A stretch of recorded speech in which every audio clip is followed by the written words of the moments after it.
Assalamualaikum warahmatullahi wabarakatuh. Yang ingin kami tanyakan tadi tentang hadis yang disampaikan oleh Ustadz, kadar kemampuan seseorang untuk berkorban itu ditakar dari apa itu. Kemudian yang kedua, ini ada orang yang dia ini beralasan sebenarnya kalau dipandang itu mampu karena mungkin rumahnya juga sudah bagus, kendaraannya, motor punya, mobil punya, tetapi alasannya dia itu punya hutang, ya. Tetapi hutangnya itu bukan untuk kebutuhan pokok, gitu ya. Suatu misal dia ini hanya punya uang 30 juta, tetapi ingin punya mobil yang seharga 60 juta, sehingga yang 30 juta ini kan hutang. Nah, itu dijadikan alasan dia ini tidak berkorban. Itu bagaimana? Apakah itu nanti juga termasuk dari hadis yang disampaikan tadi? Kemudian yang pertanyaan ketiga, berkenaan dengan umur sapi itu ya.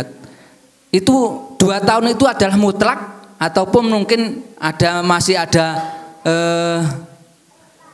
ya khilafnya. Karena begini, kalau di Belumbang itu kebanyakan yang istilahnya ngopeni sapi ya.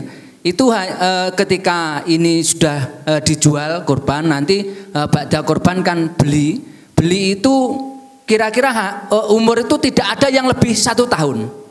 Jadi kan nanti kalau dijual untuk korban nanti untuk tahun depan itu kan belum mencakup umur 2 tahun gitu ya. Dan itu banyak. Dan ditanya pun ya dari sang sing ngopeni niki, saya ngopeninnya baru kurang lebih 1 tahun. Ketika datangnya itu ya umurnya paling hanya baru sekitar 7 sampai 8 bulan. Itu bagaimana kekurangan dari umur sapi ini? Sekian, assalamualaikum warahmatullahi wabarakatuh. Oke, ada 3 pertanyaan, masya Allah. Yang pertama tadi masalah konteks hadis yang mampu berkorban dan tidak berkorban. Batasan kemampuannya seperti apa? 1, dia memiliki harta yang cukup untuk ditasarufkan kepada nafkah wajib. Ya, nafkah wajib itu ya sandang, pangan, papan, anak, istri, ya itu nafkah wajib. Dia cukup untuk itu. Terus yang kedua, masalah hutang bagaimana? Kalau hutangnya sudah masuk ajal, artinya sudah masuk deadline-nya, sudah temponya jatuh. Nah, berarti kalau dia punya uang, maka yang dikedepankan bayar hutang dulu. Karena hutang hukumnya wajib, bayar hutang, sedangkan berkorban hukumnya sunnah muakkadah. Nah, tapi kalau masih longgar temponya, dia punya hutang, tapi temponya masih lama, ya mungkin temponya masih 2 tahun, masih 3 tahun, ya kan? Nah, kalau seperti itu maka boleh enggak kelebihan uang yang sebetulnya itu dia bisa untuk jadikan korban, untuk dipakai buat berkorban, boleh saja. Sebagaimana apakah dia mampu?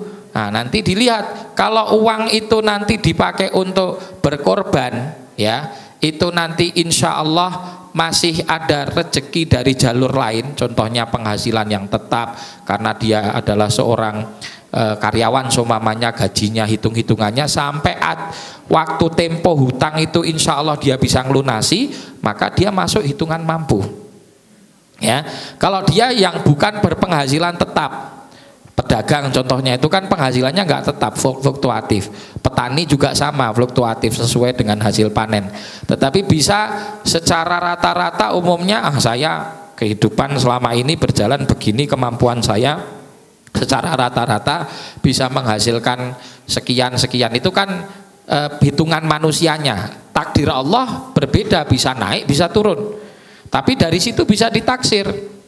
Kalau nanti kita yakin bahwa sampai tempo hutang itu harus dibayar kita mampu, maka tandanya orang ini mampu juga untuk berkorban. Sehingga boleh untuk dia nanti uang yang sekarang ada itu ya dipakai untuk korban, ya sehingga ketika nanti jatuh tempo hutang, insya Allah dia juga dapat rezeki lain dan bisa membayar hutangnya. Itu terkait hutang. Untuk itu kalau tadi masalah hutang bukan untuk kebutuhan pokok dan yang lain, Ya ini sebetulnya tidak ada kaitannya dengan kemampuan atau tidak. Masalah mampu ya tadi statusnya adalah dia hutang atau tidak hutang. Masalah ini hutang untuk pokok atau bukan untuk pokok itu bukan jadi patokan. Tapi seseorang yang berpikir kepada investasi akhirat, ya mesti akan mengedepankan hal-hal yang sifatnya nanti bermanfaat bagi akhiratnya, ya kan? Korban ini kan satu amalan yang besar pahalanya, lebih afdol daripada orang bersedekah dengan nominal yang sama, ya.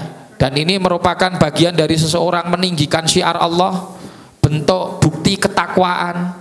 Mosok seumur hidup nggak pernah, padahal dia memiliki kelonggaran di dalam satu momen kehidupannya untuk berkorban. Nah inilah maka saya menganjurkan, meskipun tidak dosa, kalau ditanya tadi hukumnya, nggak dosa orang yang meninggalkan korban untuk hutang kebutuhan yang tidak pokok, nggak dosa. Tapi eman-eman, kalau kita tidak memiliki sedikit pun investasi akhirat dari rezeki yang Allah Subhanahu wa Ta'ala titipkan kepada kita. Eman-eman, investasi akhirat itu kan sesuatu yang jangka panjang.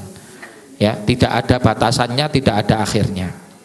Itu untuk pertanyaan yang kedua. Yang terakhir, masalah ketentuan syarat 2 tahun bagi sapi, yang kami ketahui tidak ada khilaf di situ.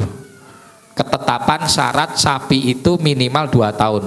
Tapi ingat, hitungan 2 tahun ya, yang dimaksud 2 tahun hijriyah.